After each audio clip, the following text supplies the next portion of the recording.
Thank you, dear heart, and welcome everybody. Delighted that you're here, that we get to play this game of healing and extend this conversation about understanding the subtleties of the process of healing and bringing it home. As I was listening to your reading, Jeannie, one of the things that came to mind is how important words are because they mean anything, but because they are representatives of frequencies. Words that are sourced from frequencies based in hostility or fear are destructive to human tissue. Words that are sourced from the presence of love are constructive to tissue. And if you go back 2,000 years ago, you hear this man Yeshua, he puts a pretty heavy-duty emphasis on words. He says, in your words is the power of life and death. And one of the words that gets bantered around in this culture in totally and completely errant ways all the time, virtually everywhere, and I would say even in, like, for instance, in something like the Course in Miracles, the word is bantered around. I mean, they're really clear. There's a definition. Teach only love, for that is what you are. But then there are other places in the Course that talk about loving someone, as this culture banters that word around, like love is something I can get from somebody else, love is something I can give to somebody else, love something I'm deprived of by somebody else. And I've had many conversations about this word with many people who go into resistance and, no, it doesn't matter, well, you can use it loosely and who cares, so what? I'm going to use it this way. Well, of course, everybody's got the right to do what everybody wants to do. But putting in context the purpose of the human mind and its relationships with words, Yeshua's really right. The power of life and death is in our words, and the misuse of words can engage us in frequencies that literally can kill us.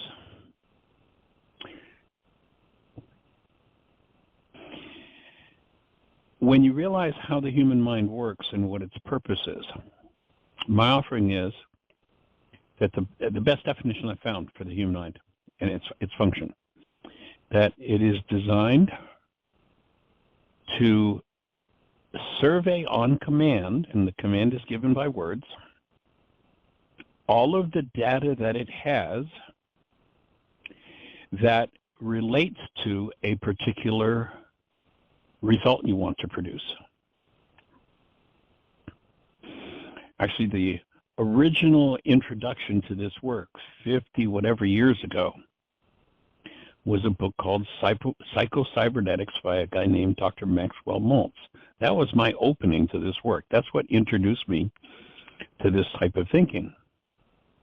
And Maltz was right on with it. Basically, he said, Psycho-Cybernetics, that the mind is a cybernetic machine, which means it goes looking for how to produce a result. And that's all it does. He was a surgeon. And the way he came to these conclusions, it's been 50 years since I've read the book, but I think my recall on it's fairly good. Basically, he'd do surgery on someone, and if he was not able to help that person to change the words in their minds about themselves, the surgery did no good in terms of people who had surgery for self-image. Of course, if it was an injury, that was something different.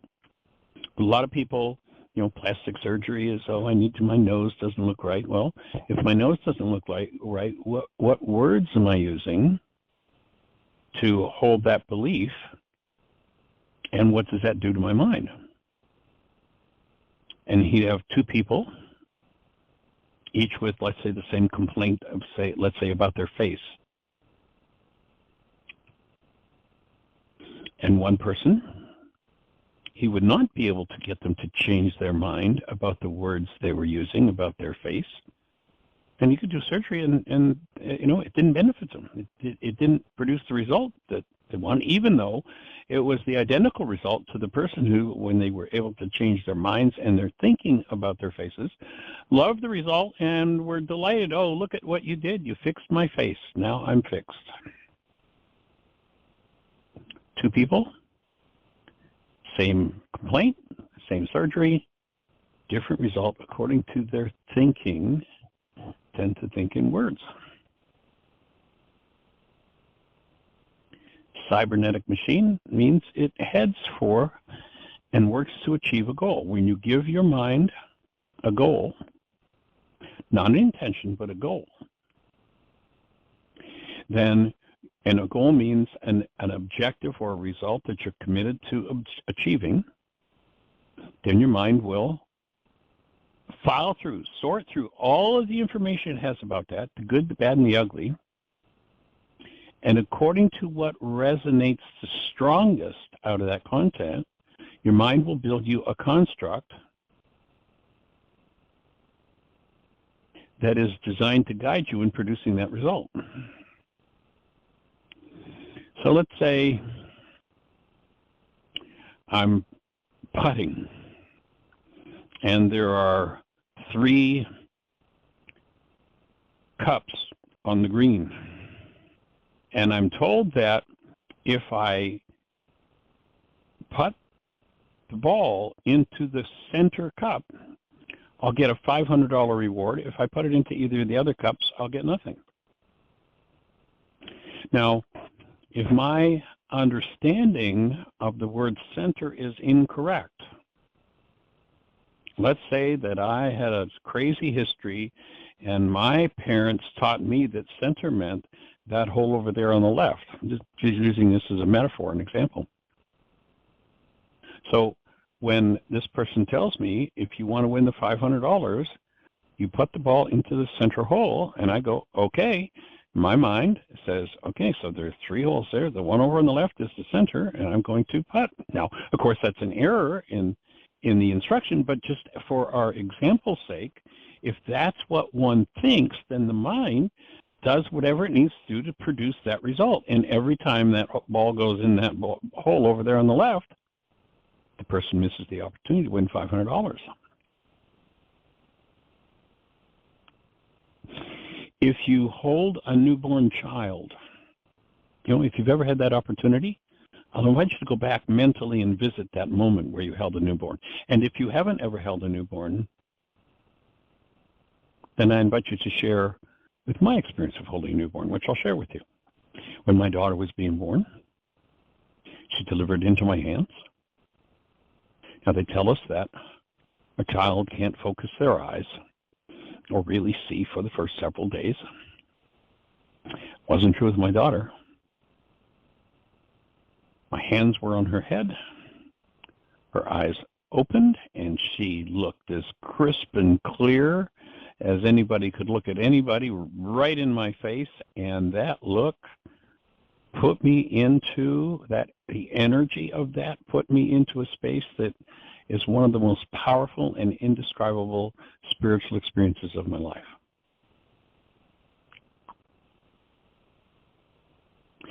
So I invite you to hold a newborn, tap into the essence of the newborn. Most of you have heard me do this before.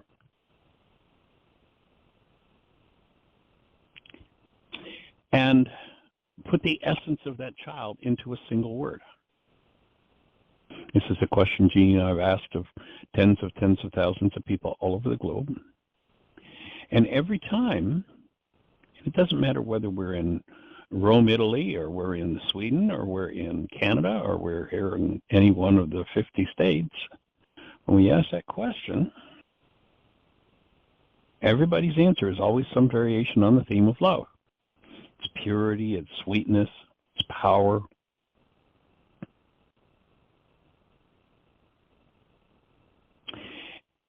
And so if that fits for you, then tapping into the essence of that newborn is love. Now, I ask an additional question, and that is, so now that you've established the newborn is love, is the newborn loving you, or is the newborn love?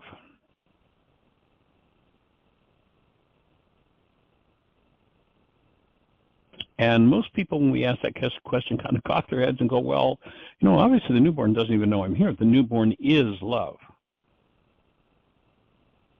So I'd offer that you and I and every one of us came into the world in exactly the same way, as the active presence of love. Now, cultures on the earth today, many of them, most of them as far as I know, have a specialty. And their specialty, as much as they say they love their children, misuse of the word, notice, misuse of the word love, because you can't love your children. You don't love your children don't love me, you've never loved anybody, you're never going to love anybody, I don't love you, and you don't love me. That's all a fraud. That's all a misuse of the word. That's like saying, I'm going to putt and win the $500 by putting the ball in the hole over there on the left that I call center. Every time I hit that hole, because I have an incorrect definition of the word, I miss the mark. I miss the goal. So the child is, we are the fact of love. Course in Miracles. Teach only love for, that is what you are. We have cultures that specialize in beating that experience out of us. Mentally, emotionally, and sadly, all too often physically. When people lose contact with themselves as love, they then grow and they experience people who withhold love from them. Now, they're not really withholding love. What they're withholding, think about the person or if you've ever done this, you've withheld love from someone. What did you do? What you really did is you withheld approval. It was a misnomer. It was like calling that hole over there on the left of the putting green the center hole. To call approval love. But what was withdrawn was approval. It wasn't love. When people lose their identity as love, and then they're sent out the door to go find somebody to love them. Matter of fact, you might remember that song title. Don't you want somebody to love? Don't you need somebody to love? Wouldn't you love somebody to love? You'd better find somebody to love. So now what happens? We're now looking at the hole on the left, lining up our putt to try to sink it to get the goal, the result. And so people give their minds a goal, and that is, find somebody to approve of me, and we'll make that about love, and then we'll think we've achieved the goal. And in doing so, by the activity of the human mind, we lose our human lives. We lose the awareness of ourselves as love, and we lose the ability to function out of the truth of who we are. That's how important the definition of the word is. I think it was Plato that said, let me define the words and I'll end the argument. Now, I've had people say, well, we could just make it both. So it's who I am and it's what I do. Well, you could do that, but that would be like saying the hole over there on the left on the putting green is the center hole. You can call it that, but calling something what it isn't doesn't make it what you want it to be.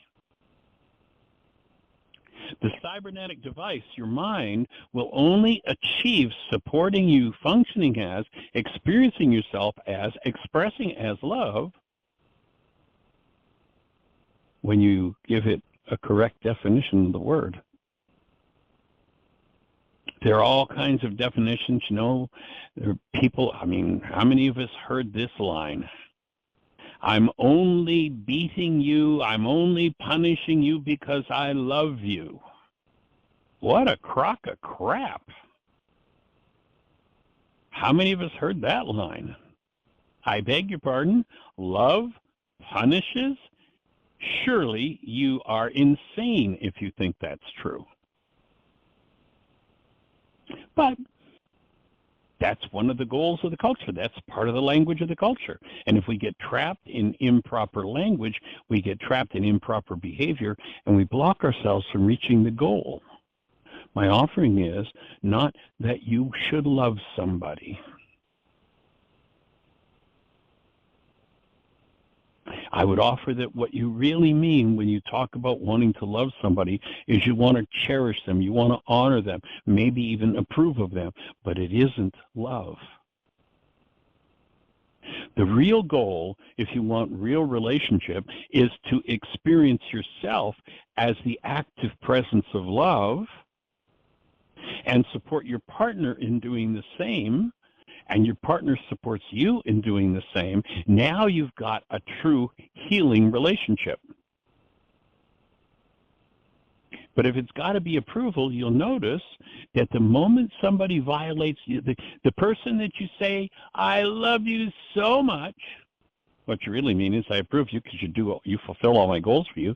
Notice the moment that they stop fulfilling your goals, what happens? I mean, we've seen it a million times. Love turns to hate. Quote unquote love. Approval turns to disapproval. A la power person dynamics. And people unload all of the power person dynamics they have on their partner whenever that partner stops fulfilling the goals they hold for them. When we correct the mind's definition of the word. Okay, so love describes the state of being that is my created essence, and when I give my mind goals to produce that result,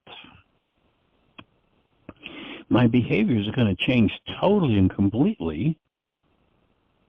Then if I believe that, and Ginny had talked about this earlier, if I'm, who do you want me? I know that I'm not worthy of relationship, so who do you want me to be? Okay, if I do that, then you'll love me? Okay, I'll do it. And notice when somebody said, well, it's because you're doing this, so change that, and you say, you mean if I change that behavior, you'll love me? All right, I'll change it. And you did change it, right?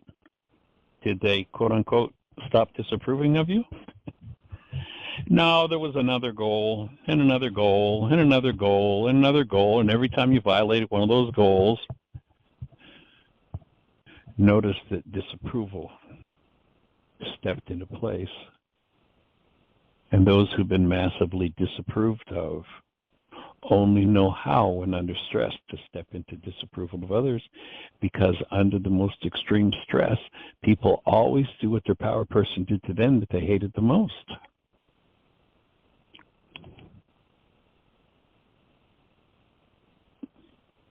Rewiring the definitions of the mind to words that correctly represent what you're trying to achieve is a really important step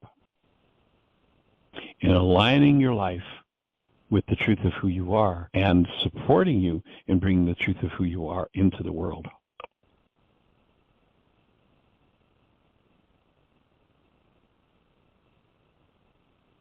So in terms of having conversation about how much love you want to give,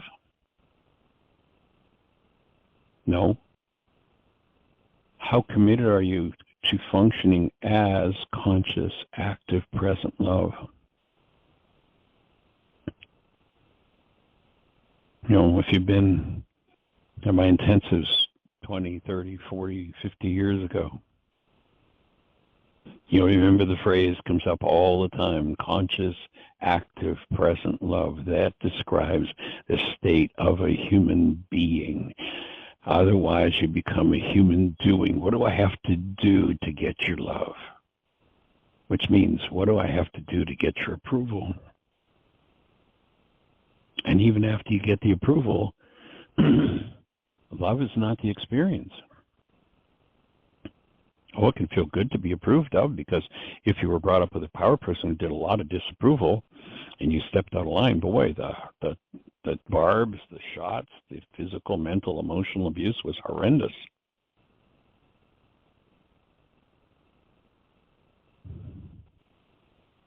We need to give the mind goals that are in alignment with the truth of who we are if we want to express and experience the truth of who we are, and we want to experience the truth of others.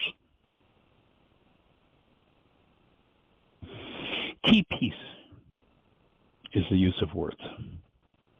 And of course, there's the dual journey for producing that result.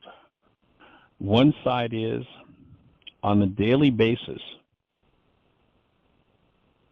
I mean every day, more than once a day, devote time to cultivating your relationship with yourself as love, to realizing who you are as love, and to think from the mind of love in you about yourself, to source thoughts based in total connectedness and love about yourself. Not approval, oh, you're a good person, therefore you're lovable. You don't want to be lovable. If you try being lovable, that's like shooting at that hole over there on the left, trying to win the $500. When you function as love, every behavior that has ever been admired will be the result, naturally, of your experience and expression. So that's one half of the journey. Taking time to cultivate your relationship with your awareness of yourself as love. And yes, deserving the approval, but recognizing that the approval isn't the love. When your physiology is fully fueled by conscious, active, present love,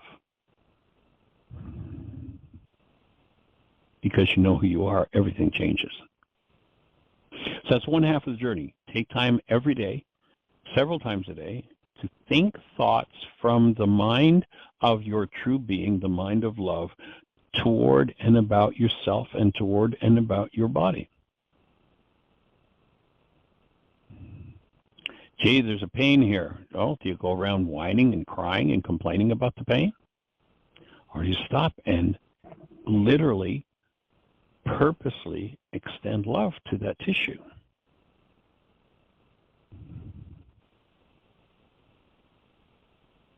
And unless you're in an environment where you need to explain to a healer what's going on for you, you don't verbalize that energy, because to verbalize it is to strengthen it.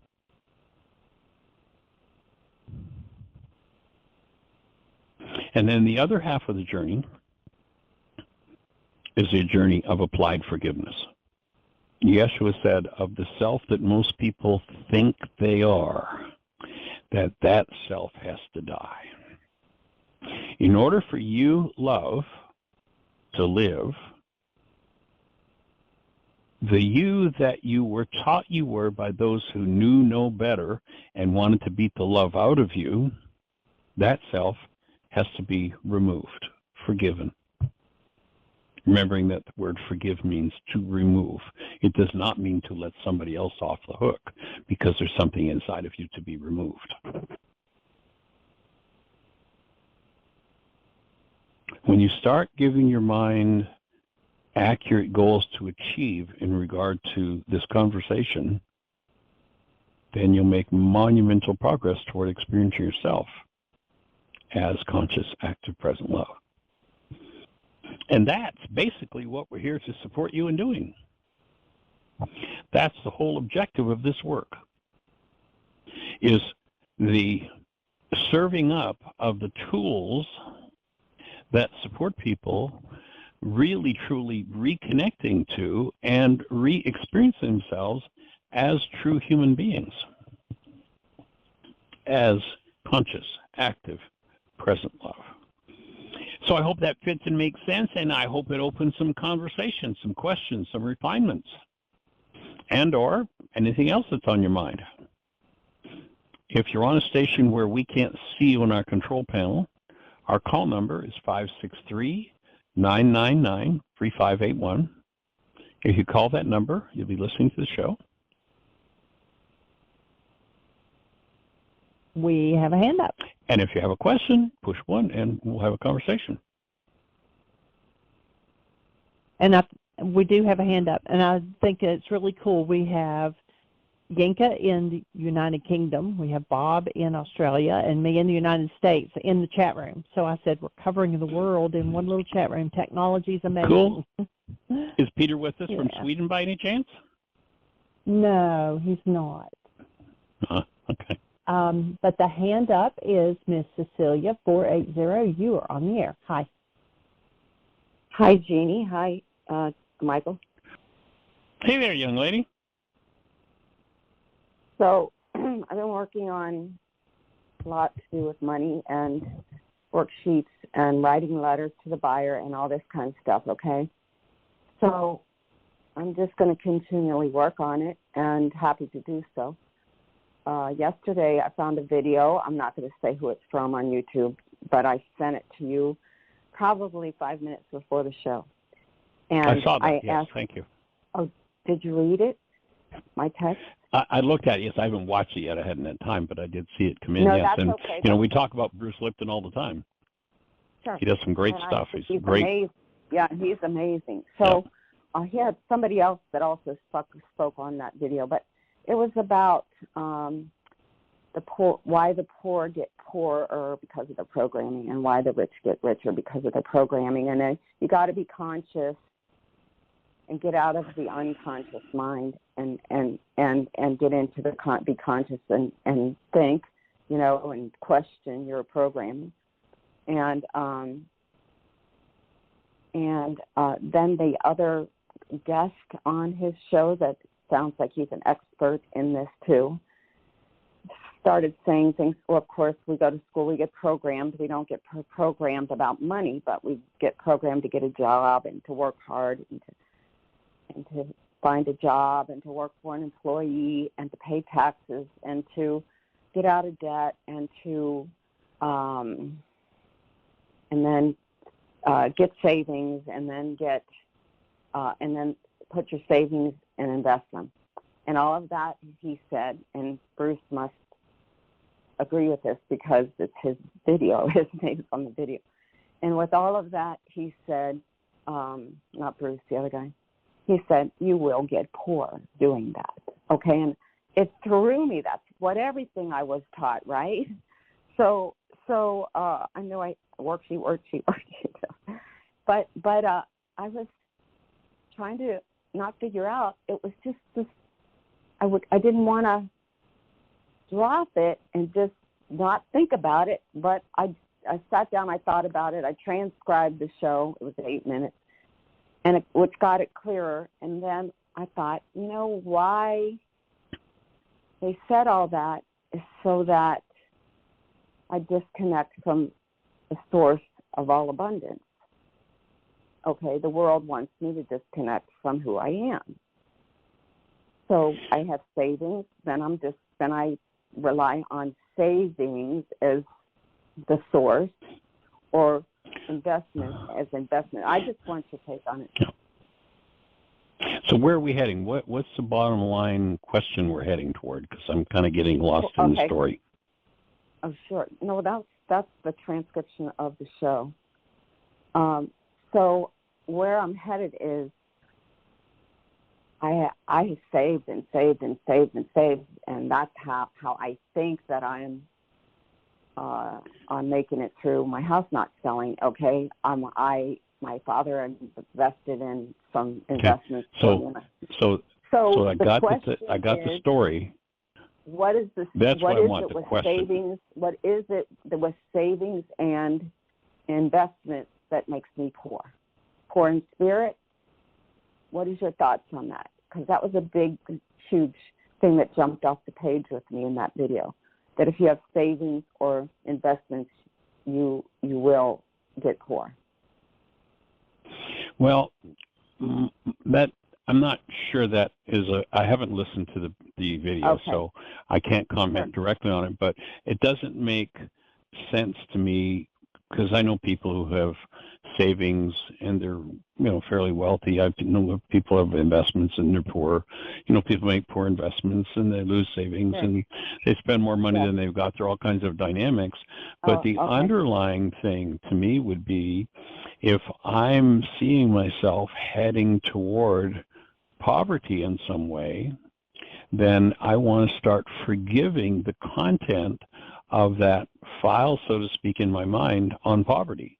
What kind of thought disorder is behind that?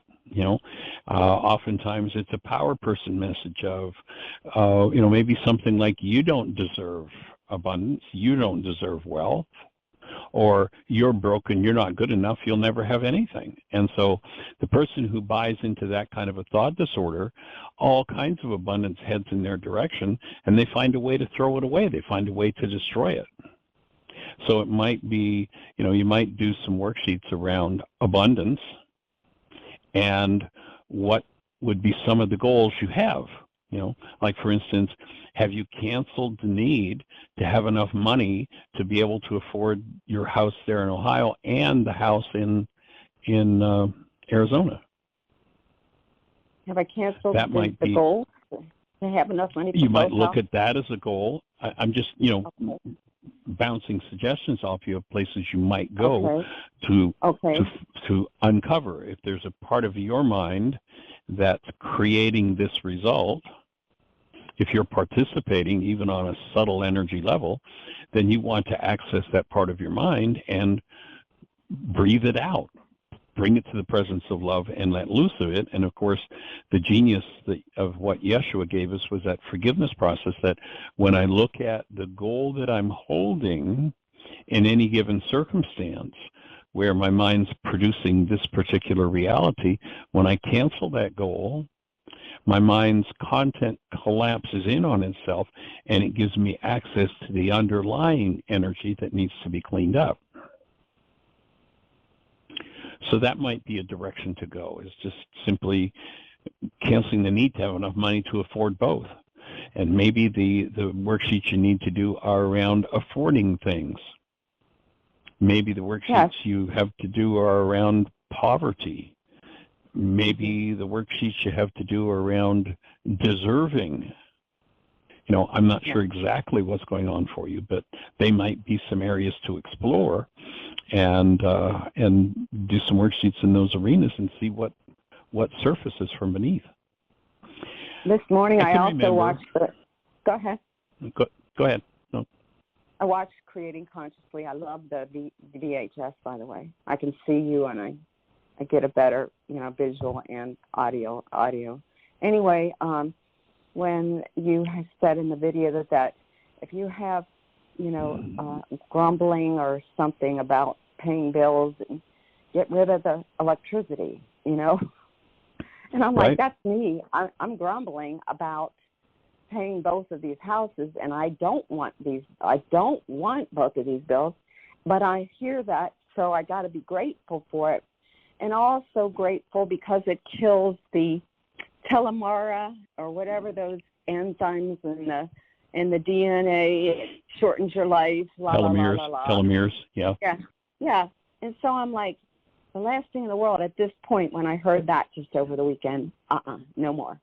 I'm not grumbling anymore. I'm just going to be grateful, because the three things that keep you healthy are love for self, appreciation, gratitude, actually honoring self. And maybe you've picked some, the first half of this today's show was refining the understanding of the word love. And I've got to own up to the fact that I used to use the word love the way I was taught, the way the culture teaches us, that love is something we do to each other. Yes. And so I deserve love. Well, if I think I deserve love, I'm using the word in an off-base way. And so I'm going to need to clean that up. And I know some of my older materials use that word incorrectly. That's one of the reasons why I, brought that refinement up in the show earlier today. Okay. So the three things to not have that telomere, sorry, I'm not going to say it right, and all that other stuff. Yes, is number one, honoring self.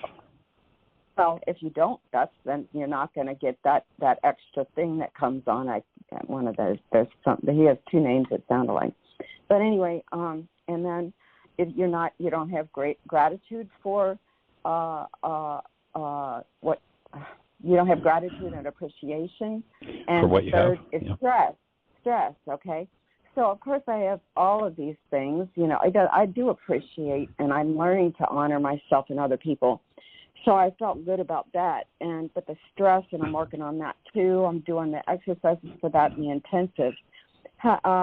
So when I watched your video this morning, I'm like, well, I still don't have appreciation for paying those bills there, so I better just have appreciation for them. So that's it. You're getting down to deeper, subtler levels of the work that you're working on. And when you get to the more refined thoughts, it takes a more refined awareness. Okay. And that's something that just takes time to build the brain cells for that. Yes, okay. All right, I'll just be patient. I feel like I'm on a road. I believe in giving 2.5, if not more, hours a day to build my spiritual body, okay, and connect to my source. So I don't know if you can. I appreciate that you took the time to listen to me. I know there's other listeners, so I just want to let you know. Thank you for everything. I'm not sure whether or not in the workshop you're talking about, the On Creating Consciously workshop, whether or not I shared the moment where I moved. The first 7 years I did this work, basically I lived in poverty. I didn't know where my next meal was coming from. Sometimes I didn't know how I was going to feed my kids. Yes, I heard that. And so, did I talk about how I'm driving down I-95? Yep. In Florida. You got a message to go back. You were going to go home because your furnace blew or you couldn't go home. So, and then you went back to Florida again. And then you did that exercise with the money, with the people there about exchanging a $100 bill and let's see what comes up for everybody. And then. But the bottom line was. Yeah. Okay. The bottom line resolution of that 7 years of poverty doing this work was I know exactly where I was on the physical earth when this happened. I'm driving down 995. I'm at Hillsborough Boulevard, and I've got, I forget, something like $20 in my pocket, and I'm supposed to get in the car the next day and drive back to North Georgia with my kids, and I'm told, I had $100 in my pocket, and I'm told to get off. I'm intuitively, this is inside, I get the guidance to get off the highway, go to a bank, and change the $100 that I had in my pocket into a $100 bill and give it away in the workshop that night. To which my mind replied, "Are you crazy? I can't even put gas in the car to get my kids back and put food in the fridge." Mm-hmm. But I followed the guidance and I gave. And the next, as it turned out, the next day I borrowed money from the person we're staying with, and I'm, heading back up to North Georgia. I go up to start the car, and people are saying, "Well, Michael, you've only been here a few weeks. You've got things started. We want you to stay. We want you to do workshops." It's like, no, I've got to get back to the home I've rented in North Georgia. And I load the car, we put the kids in the car, I go to start the car, and for the first time in about 60,000 miles at that point, I turn the key and absolutely nothing happens with the car. And I took that as a sign and said, okay, I'm going to stay here. And the next week, I literally had a full-time practice where I made 3 times what I'd ever made in any week doing this work in the previous 7 years. I had started doing it full-time, and it's never dropped beneath that. But the key was, am I, it's kind of like, I don't remember who it was that said it, but the universe gives back to you through the hole that you give through.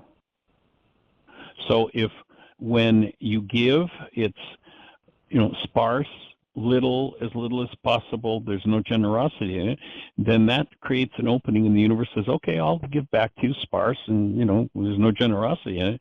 When you open your mind to literally generous abundance to what supports you, then the universe goes, oh, I can give back through that hole? Okay. Then things start to show up in a different way. That was my experience out of, the first 7 years of doing this work and living literally hand to mouth. And the core of what changed that for me was that I had been brought up in churchianity, and I was brought up with a belief that if you're going to do spiritual work, you have to live in poverty. That ultimately was what I needed to work through in order to change that. And I mean, literally, to the minute, to the mile, I know where I was on the highway, and that whole thing. I mean, everybody around me changed when I did that particular piece of work. I don't know exactly what the piece of work is you need to do to make this whole circumstance shift for you. Right. But that's the controlling energy of how things show up in our lives would be my offering. What is the controlling energy? Clearing it out? What's the mind energy that I live in, in regard to any particular issue? If it's about receiving, what's the energy that I give with? And that I need to reach into the deepest parts of me, heal any mind energy that inhibits generosity and abundance in me. Because if that's inhibited, then I'm sending out a message to the universe of, you got to keep me in poverty. I did that exercise on creating consciously about your parents come and see you living in poverty, and your parents send you at favors, and then that's they see a mediocre, and then yes it is. Right. But this time I did it. I welcomed them in, and I said, I love you. I understand. You have the same mind energy as me, but but we all just. We're all connected to the same source, and we're all creative beings, and live in the energy of abundance, And so whatever I said, I'm so happy to give you a Mercedes, and la la la. And I understand. I have so much compassion for you being a workaholic, because you had so much fear, and you weren't working at all, and so it just you were just going reactive, and I don't take it in, and you weren't responsible for me taking it in, and yada yada. I went through everything, and I felt like I sent so much love to them, and you didn't tell me to do that in the video, and I did it the other way many and many other times, many years, and so. I think they're both very healing, but this was so incredibly cool because I had the insight to see if the past ones were all horrible negative reactions, and then this was just they just wanted to listen. So one of the purposes, and one of the purposes of that exercise is like a mind shifter. Use it in order to look at what's the underlying energy. And so each of the things that you just mentioned would be things that you'd want to do worksheets on. Okay. So take everything that surfaced for you in that. Gee, I remember when I was so resentful of you, and now I can offer love, but I need to go in. So that's half of it, is bringing forward the presence of love and offering it. The other half is the forgiveness of that resentment and what was beneath that. What's the mind energy is held from there. So using that exercise like a mind shifter. Look at everything that comes up, all of the indicators that say there's some kind of limitation, some sort of hostility or fear, and forgive as to that hostility or fear, and you're on track. Okay. Cool. I feel like we'll be holding a space, young lady. All right. Thanks again. Okay. Take care. Blessings. Bye-bye. Right. And I'll look forward to watching that Bruce Lipton video. Thanks. Yes, please. Okay. All righty. Thanks. Bye-bye. Bye. All right, Miss Jeannie, we've got about 6 minutes left. By the way, speaking of Bruce Lipton, and I haven't told the story in quite a while on the show. I have told it previously, but it was fun. I was out in Boulder, Colorado, speaking at conference there, and a woman came up to me who had worked with me in Florida some years before. And pardon me, I've got that story mixed up. Bruce Lipton went to a university in Colorado where a woman I'd worked with in Florida was going to school, and she gave him a copy of my book, told me about it, and as a result of that, I picked up the phone and called him. And when I got Bruce on the phone, just, the coincidental energy of it was he was sitting reading my book as the phone rang, and he answered it. I introduced myself. Oh yeah, I'm sitting here reading your book. So there are a lot of parallels. Anything you can watch of Bruce Lipton is awesome, and it will augment the journey totally and completely that you're making with this work. So, and he's got lots of stuff on YouTube. So, Miss Jeannie, we've got about 5, maybe 4 minutes. Do we have another hand up? No, nobody has a hand up, but I had a question. Wasn't it after you did the television thing with Reuben? That's right, yes. And he said you're doing the same thing as Bruce, but then the lady had given Bruce your book, so it's kind of that's another piece to it. Yeah, I actually missed a piece out of it, yes. I was doing a television interview in New York, and the guy had told me that he'd done an interview with Bruce Lipton the week before. Actually, he was the one that gave me the phone number to reach Bruce. He'd been in touch with him as a producer. And totally separate situation, this university, this girl was in the university in Boulder, gave him a copy of the book. And when I called as a result of the interview in New York, Bruce was reading my book. That was a coincidence of it, yes. It's been a few years. But yes, thank you for catching that. Yeah, that's right on track. It definitely makes the story more meaningful when those two pieces adds come another together. depth. Yes, yeah, resonance. Well, if there's nobody with a hand up, then I'm going to throw out another thought. We did the chapter 5 from Why Is This Happening to Me Again on the Hear My Voice book club. Did you get that email from me, by the way, with the links, sweetie? I did, but I haven't put it on the site yet. Okay. Well, it'll be on the site in the next day or two.